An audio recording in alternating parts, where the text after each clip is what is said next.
안녕하십니까. 공병호TV의 공병호입니다. 마침내 정부가 경제에 대해서 옳은 이야기를 하기 시작했습니다.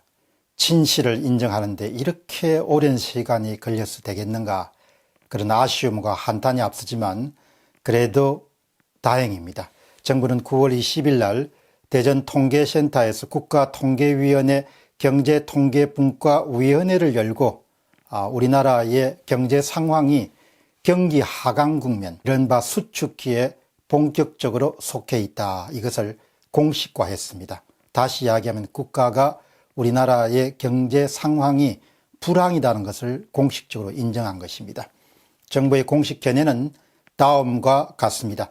우리 경제가 2017년도 9월 정점을 찍고 내리막을 타고 있다. 9월 말까지 24개월째 경기 하강 국면이 이어지고 있으며 이런 상태가 5개월 동안 더 지속되면 역대 최장 경기 하강 기록을 갈아치우게 될 것으로 본다.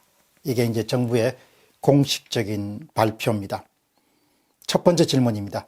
정부발 디플레, 정부발 경기 침체입니다. 정부가 그동안 일관되게 경기 하강 국면을 인정하지 않았습니다. 시중에는 불황 때문에 죽겠다는 아우성이 터져 나오더라도 정부는 지금이 불황이 아니다, 이렇게 강변을 해온 셈입니다. 지난해 5월 경기 논쟁이 정부와 학자들 사이에 심하게 벌어진 적이 있습니다. 그때는 이미 경기가 하강 국면에 충분히 접어든 시점이었음에도 불구하고 당시에 김동영 부총리를 비롯해서 정부는 완강하게 우리나라가 불황 국면이 아니다는 딱 잡아 뗀 적이 있죠. 이게 왜 중요한가 하니까 있는 그대로의 경제 현실을 제대로 인정해야 그것이 합당한 정책이 나올 수가 있습니다. 현실 경제는 이미 불황에 깊이 빠져들어가고 있는데 오히려 정부가 뭘 했는가 하니까 불황을 더욱더 심화시키고 경기를 죽이는 정책을 초강력 정책들을 쏟아냈습니다. 최저임금을 급격하게 인상시키고 주 52시간 근로제를 도입하고 법인세를 인상하고 소득세 최고세율을 인상하고 부동산 규제를 강화하고 경기를 살릴 수 있는 정책을 쓴 게 아니고 그냥 경기를 죽이는 정책을 정부가 앞장서서 실시했습니다. 쉽게 이야기하면 이미 경제는 하강 국면을 들었었는데 내버려 둬도 점점 주저앉는 그런 상황에서 정부가 오히려 경기를 더 빠르게 죽이는 그런 처방전을 내놨습니다. 최악의 정책들을 실시해가지고 경제를 급속히 냉각시켜버린 거죠. 그래서 저는 정부발 디플레라는 그런 주제로 방송을 내보낸 적이 있습니다. 나쁜 정책, 우둔한 정책, 바보스러운 정책, 정신 나간 정책들이 이미 하강 국면에 접어든 한국 경제를 더 그냥 가속화시켜서 추락시켜버렸습니다. 그래도 아직 경제신문조차 타이틀에는 이런 문장이 나옵니다.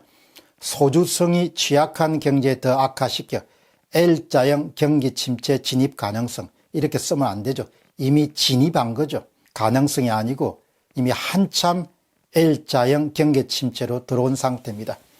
이렇게 상황을 정확하게 파악해야 국가도 제대로 된 경제정책을 쓸 수 있고 개인도 그것에 맞춰서 제대로 된 대비책을 마련할 수 있습니다.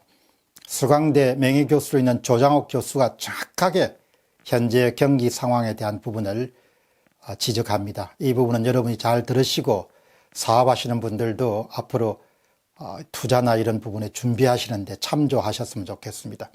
첫째는 경기가 회복 힘이 없이 저점 상태에 장시간 머무는 L자형의 경기 침체 한가운데 있다는 거예요.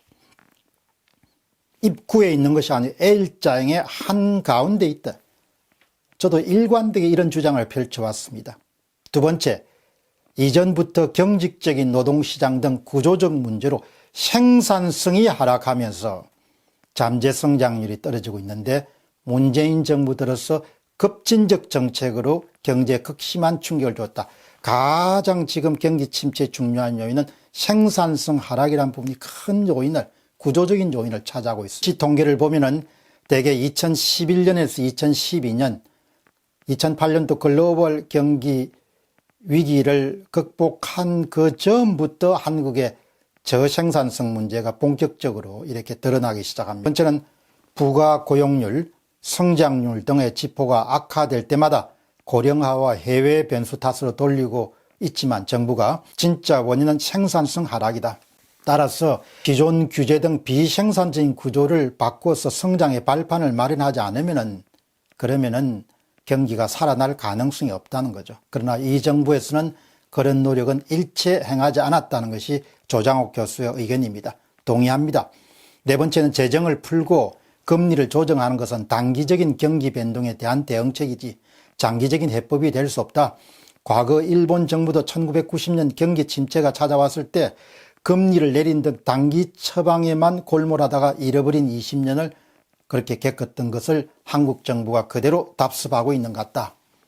그렇게 제작합니다. 마지막으로 성장 동력을 되살리려면 노동시장, 유연성 강화, 교육개혁, 규제 핵파 등을 통해서 장기적으로 사회 전체의 생산성을 끌어올려야 되고 그것이 안 되면은 결국은 장기 침체가 계속적으로 갈 수밖에 없다. 따라서 우선적으로 소득주도 성장 폐기와 시장 중심의 성장 위주 정책으로 대전환을 해야 그래야 경기 회복을 좀 더 당길 수가 있다. 이렇게 이야기를 합니다.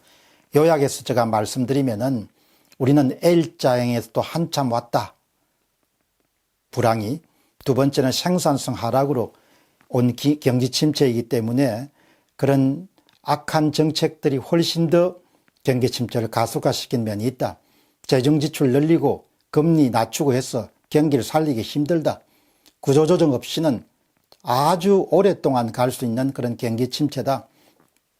따라서 현 정부의 과감한 정책 전환이 필요하다. 그런데 저는 L자형 경기 침체가 굉장히 장기화될 것으로 내다보면은 한국은 일본처럼 그렇게 L자형을 오랫동안 견뎌낼 수 있는 체력이 없기 때문에 그 중간에 경제 위기를 경험할 가능성이 훨씬 더 높지 않겠느냐, 저는 그렇게 봅니다. 이런 진단을 바탕으로 해서 여러분들의 앞날을 설계해 나가시기 바랍니다. 공병호TV의 공병호였습니다. 감사합니다.